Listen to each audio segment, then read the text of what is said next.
Hi folks, today we're going to take a look at this little small harbour. It's a wee Mediterranean scene. What we're going to do first of all, we're going to just wet the sky. And so what we're going to need to do is turn the page or the board upside down and get your clean water and just head in close to where you want the paint to end. This is just a quick way of doing this if you don't want it to run down all through your pen. It all depends on what you're trying to do, really. So the first thing up is we're going to mix up some raw sienna and a wee bit of red and just put a wee bit of warmth in that sky there. It's kind of a wee bit later in the day, this scene. So you just hit that in, go a wee bit stronger with it. So we're not going to use too many colours today. And then here we're using a bit of cobalt blue and a wee bit of ultramarine blue. Ultramarine blue for the top just to make it a wee bit heavier for me.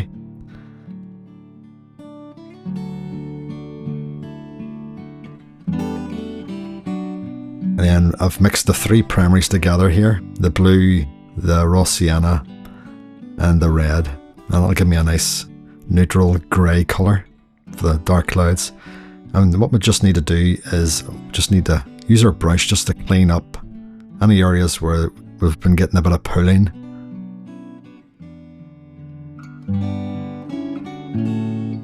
So after that's dry, we're just going to mix up a bit of a terracotta colour using a light red and a raw sienna.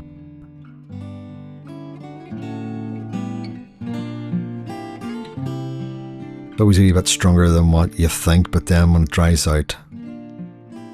Okay, this is me getting in now with a bit more of that same mix, but a wee bit stronger. Just pulling in a wee bit of texture on those tiles. I've added a bit more blue into the mix just to give me a bit of a darker element underneath. And now I've went into the same colours but a bit more blue. And that's giving me a shadow colour. So I'm laying down the shadow first of, there's going to be pipe work and stuff going up this wall. So that's the shadow being cast there.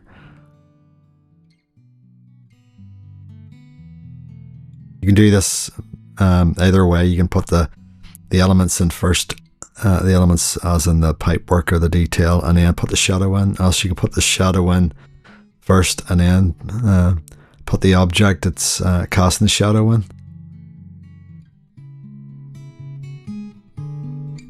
So it's just a wee quick painting for you. I've sped it up just to spur you the boredom. Okay, so I've just mixed up my yellow, cad yellow and a bit of cobalt. I'm just dropping in the green work here. So folks, if you haven't subscribed to the channel already, I'd be really appreciative if you could do that for me. That'd be great.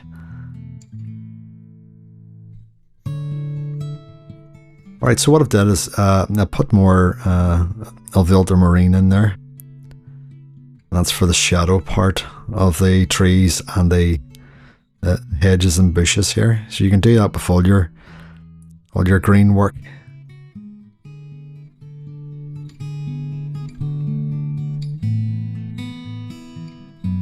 And if you're following along with this, feel free just to stop the video obviously and just do each part at a time. This is more of my grey mix from earlier there. I was putting in around that window. So what we're doing now is we're just taking some of a light browny colour here. You can either use raw umber or even raw sienna just to give the warmth to these rocks.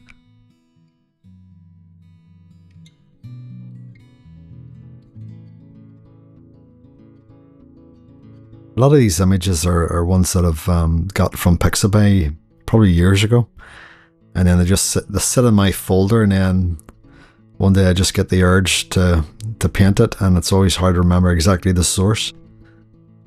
So what we're doing now is we're mixing up a stronger colour of ultramarine and even burnt umber if you have it. I'll give you a nice dark shadowy colour for these rocks.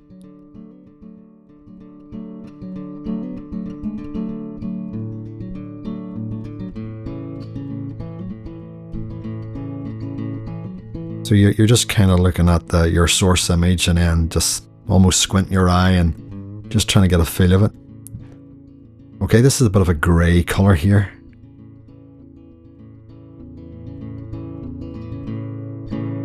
So it's like the mid tone in these rocks. So you've got your lightest light and then your darkest dark, and then this is the mid. So I'm just going over that and just fixing it up a bit. It's always good to step back from your work and just have a good look at what you're doing.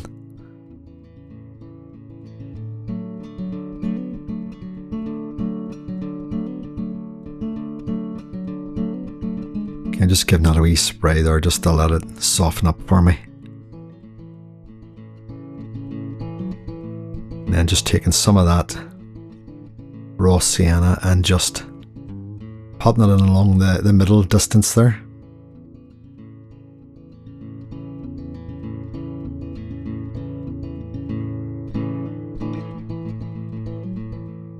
Same again, just a wee bit darker. You can even drop a wee bit of blue in there just to darken it for you.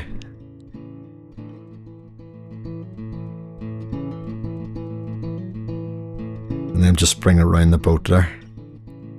So it's kind of like a wee bit of a sand beach here with some stones and gravel, and so rather than getting into too much details, you're just indicating.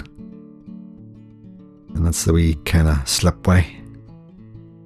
It's made of concrete, so you're kind of using your raw sienna there and a bit of grey. So for the distant hills here, I've just used that same grey from earlier, the mixture of your three primaries, nicely diluted.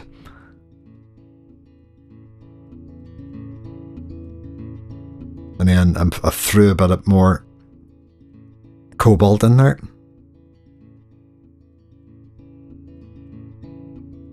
Then getting a bit stronger in the mix as I come forward. Okay, so at this stage I'm just threw a bit of green in there just to give it a turquoisey kind of effect.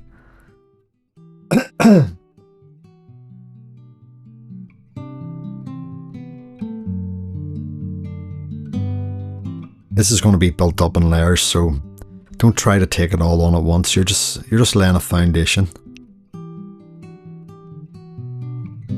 With watercolour, there is a tendency to want to do everything in one go, which if you're doing a fast and loose painting, that's fine, but sometimes you're better just taking your time and being patient and letting the layers build up. You're more likely to get it right then. Okay, that's just a bit more of that green in there as the layer below is starting to dry. So I'm just creating a bit of a wavy, choppy sea here.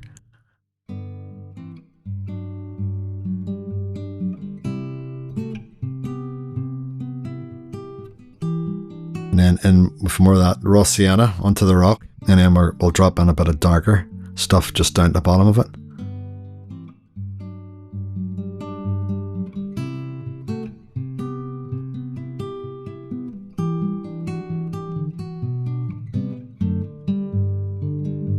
Okay, with some of my ultramarine and burnt umber, I'm just mixing up a nice dark browny colour. That'll do for the kind of woodwork, kind of sleepers. Back into my grey again, just to build up the layers on the boat. And what I did here was to just drop a wee bit of red into that grey mixture to give the boat a bit of a colour. As you see, there's not a lot of colours that are used in this painting, and it'll be stuff you'll have knocking around in your palette. So no need to go out and buy any paint, I'm sure you already have them.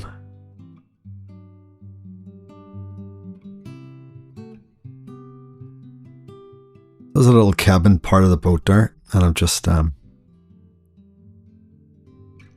going into the boat just to add a wee bit of interest.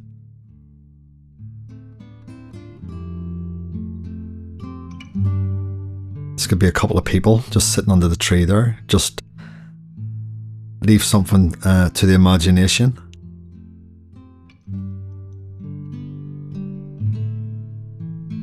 dropping a wee bit of shadow down the side of that building there into the courtyard. I dropped a bit down the front of the building as well. It was all looking a bit too white, so I needed to show a bit of contrast between the sides of the building. So with that turquoisey colour, I'm going in round the bottom of the rocks there, just to give a bit of shadow and reflection. Now a bit of the darker stuff into the boat.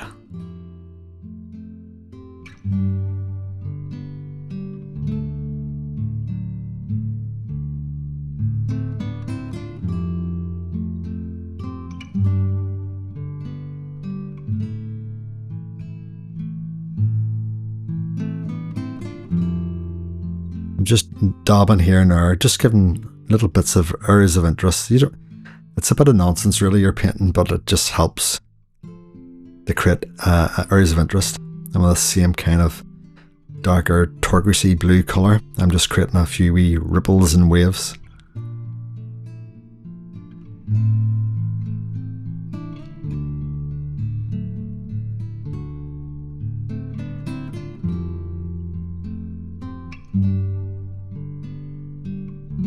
Okay, a couple of wee lines, a couple of wee bits of detail here. Some wires coming from the house. They could be telephone wires or even electricity that's running from the mainland.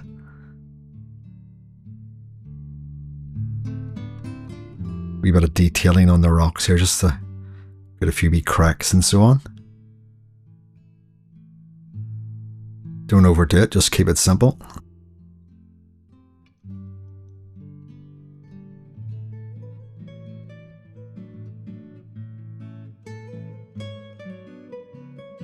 It's good to take a wee break from your work and just stand back and look at it. Go and have a cup of coffee or something and come back and just check that it's working for you. You may need to just look at the contrast and make sure you've got strong enough contrasts. With a wee bit of gouache, just creating some wee waves and so on here.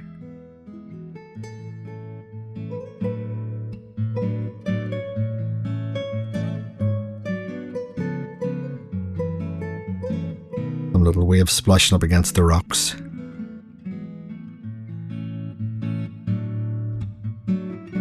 It just helps to just separate the elements in your painting.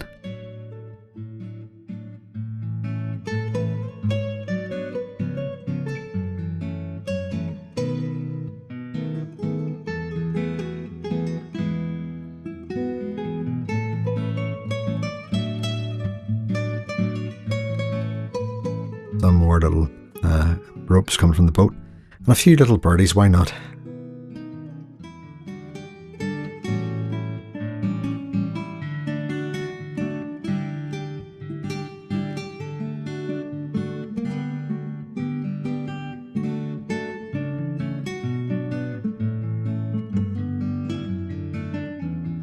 As the signature went on, and I'm just going over it with some more contrasting waves and so on.